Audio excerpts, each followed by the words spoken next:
Imanol Arias y Ana Duato, dos actores de renombre, un mismo asesor fiscal y un final distinto para un mismo juicio por fraude fiscal. Ella absuelta y él condenado en el caso Numaria, un caso que marca todo un precedente y que se había convertido incluso en muy polémico por si Hacienda estaba buscando un escarmiento ejemplar al tratarse Imanol y Ana de personas muy conocidas. Estas son las claves. Soy Javier Atard y hoy es martes, es 8 de julio. El Mundo al Día, un podcast del Mundo.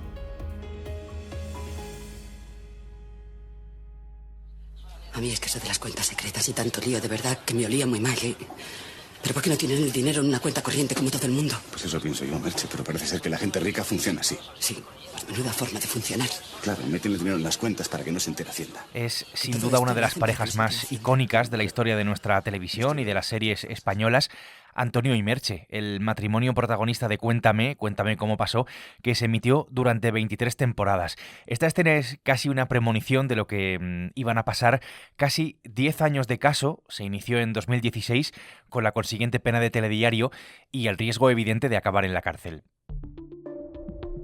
Voy a analizar este asunto con mis compañeros Manuel Marraco, que es periodista de Tribunales. Hola Manuel, ¿qué tal? Hola Javier. Y con Carlos Segovia, que es subdirector y corresponsal económico del Mundo. Hola, Carlos. Hola. Este es un tema esencialmente fiscal, de pago de impuestos, y detrás de todo había un despacho de abogados y de asesores fiscales llamado Numaria. Hay otros implicados, por cierto, todos absueltos de organización criminal, entre ellos también el marido de la propia Ana Duato, pero nos vamos a centrar en Duato y en Arias. Se les acusaba, recordemos, de delitos contra la hacienda pública. Entonces, según la Fiscalía Anticorrupción y Hacienda, los dos ocultaron parte de sus ingresos entre los años 2010 y 2016. Yo en aquella época confiaba plenamente en un asesor que todos sabemos que en aquel momento tenía una reputación muy considerada, era inspector de Hacienda en excedencia, secretario de la Academia de Televisión. Y la verdad es que cuando el idioma de los fiscalistas es bastante complicado. Manuel, lo más importante, la Audiencia Nacional ha absuelto a Ana Duato y ha condenado a Imanol Arias a 2 años y 2 meses de prisión por fraude fiscal.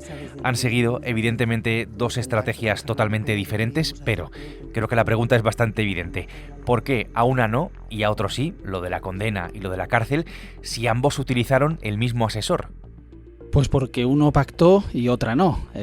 Imanol Arias decidió pactar con Anticorrupción y con eso se aseguraba dos cosas: que no iba a entrar en prisión y que iba a ser condenado. En cambio, Ana Duato decidió no pactar, ir hasta el final, con lo cual arriesgaba la posibilidad de ser condenada a incluso hasta 17 años de cárcel, que es lo que le pedía la Fiscalía, pero a cambio mantenía la posibilidad, que se ha concretado, de salir absuelta. Esa ha sido la diferencia esencial. Hay otra diferencia, que hace además la sentencia, entre depositar tu confianza en alguien que te lleva las cuentas, es decir, en tu asesor, y tener tú mismo la intención de defraudar a Hacienda. Bueno, efectivamente, en el delito fiscal, para que te condenes, hace falta dos cosas: que hayas defraudado la suficiente cantidad de dinero, que son 120.000 euros en un año, y que además hayas tenido la intención de defraudar, lo que se llama jurídicamente el dolo. En este caso, Ana Duato sale absuelta, en algunos casos porque no había defraudado lo suficiente, porque ella sí que dejó de pagar a Hacienda en los 5 años investigados el dinero que debía pagar. Pero en algunos ejercicios se ha considerado que no tenía intención de engañar, o al menos no se ha podido demostrar que esa era su intención clara, y en otros en los que sí que era más clara esa intención, pues no se llegaba a esa cifra de 120.000 euros necesaria para saltar de la sanción administrativa a la sanción penal.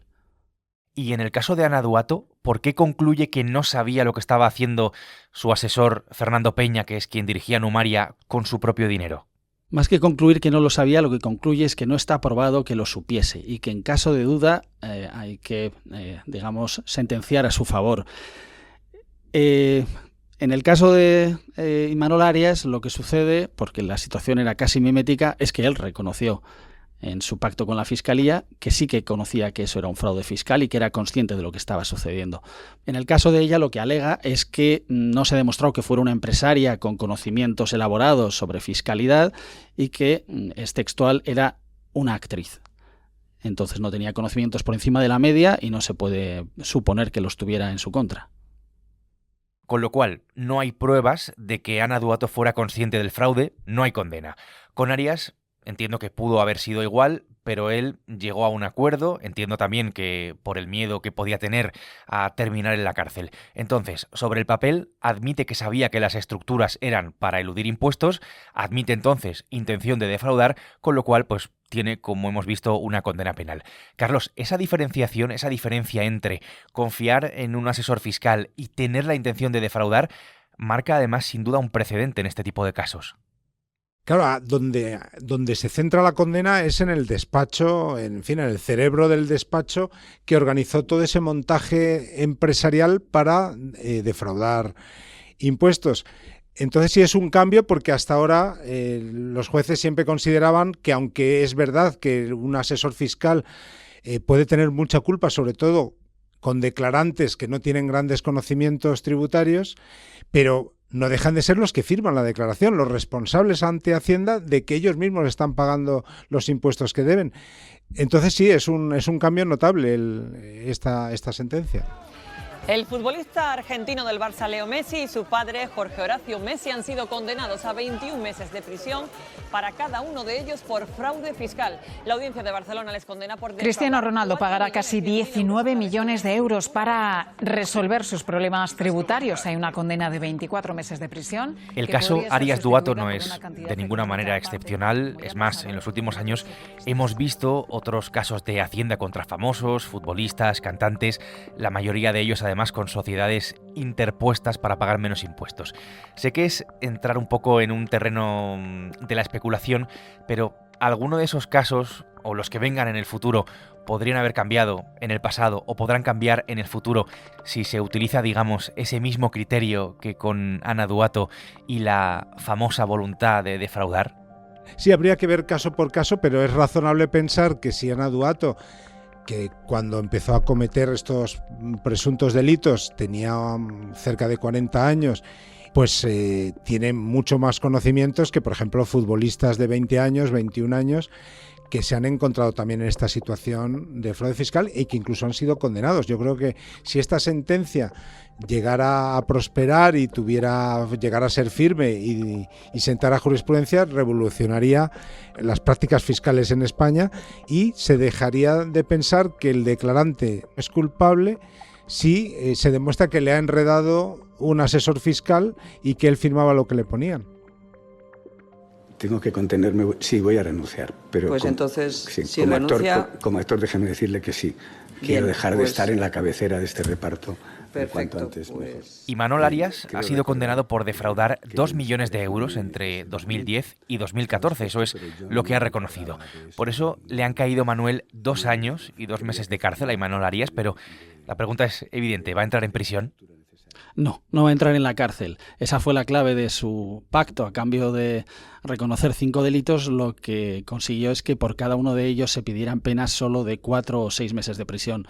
Aunque suman los 2 años, que normalmente esa es la cifra a partir de la cual hay que entrar en prisión, como ninguno de ellos supera individualmente esa cifra de 2 años, se puede solicitar al tribunal, y se va a conseguir, porque así sucede siempre si no tienes antecedentes, que se suspenda la ejecución de la condena. Así que, como a esos efectos, como si hubiera sido absuelto. ¿Qué facturas? Meten el dinero en cuentas opacas contra unas facturas que son falsas.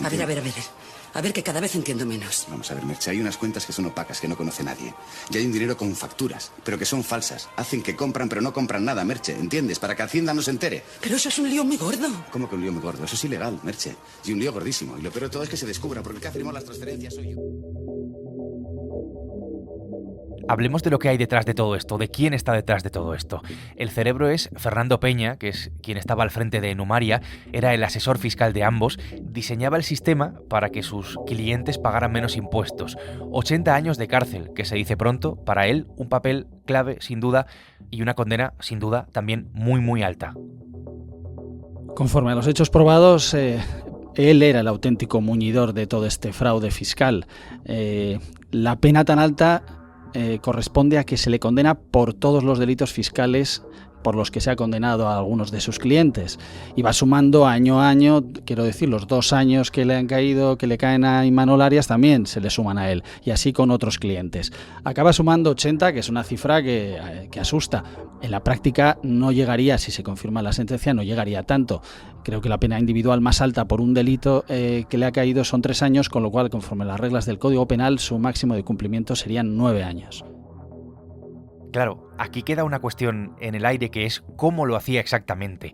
Pues bien, creaba un entramado de sociedades, unas en España y otras fuera de España. Importante este dato. A través de esas sociedades simulaba operaciones para ocultar parte de los ingresos de los actores y, evidentemente, pagar menos impuestos. Hacía que los actores cedieran sus derechos de imagen a esas sociedades que en realidad pues no tenían una actividad real y concreta. El truco principal estaba en algo que se llama renta vitalicia. En principio, pues esto es algo legal, digamos que te permite cobrar una cantidad de dinero durante toda tu vida, y por eso Hacienda pues te aplica un descuento, es decir, solo pagas impuestos por una parte de ese dinero. El problema es que en este caso pues se usó de forma falsa. Lo que pasaba es que acababan cobrando de las empresas terceras, camuflando los pagos por su trabajo como actores, principalmente en Cuéntame, en rentas vitalicias que no eran reales. Para que nos entendamos, simulaban que parte del sueldo era una renta vitalicia cuando no lo era, para pagar pues mucho menos IRPF. Aquello era una trampa clarísima. Hubo una inspección de Hacienda y pillaron a todos, y dijo Hacienda que no podían seguir usando este sistema. En fin, para Hacienda todo esto era una simulación para no pagar todo lo que tenía que pagar por lo que era su rendimiento profesional en Cuéntame cómo pasó. Sumaría pues creó este sistema de simulación básicamente para ocultar dinero. Imanol Arias ha pactado y reconocido.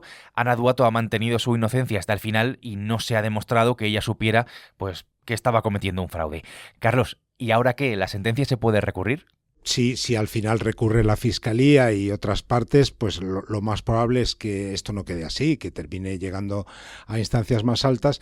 Y claro, los jueces dicen que han absuelto a Ana Duato por una duda razonable, así que también es razonable pensar que en algún momento de este recorrido judicial habrá un juez que le termine preguntando a Ana Duato: Ana, cuéntame cómo pasó, porque esto no está suficientemente aclarado. Carlos y Manuel, gracias por ayudarnos a entender mucho mejor las claves de este caso. Muchas gracias. Encantado. Manuel Marraco y Carlos Segovia han hecho posible hoy este episodio del Mundo al Día, un podcast que puedes escuchar todos los días en la web del Mundo, en elmundo.es, en las principales plataformas de audio, donde tienes la opción de suscribirte, y también a través de la radio digital. Mañana miércoles, más El Mundo al Día. Has escuchado El Mundo al Día, un podcast del Mundo.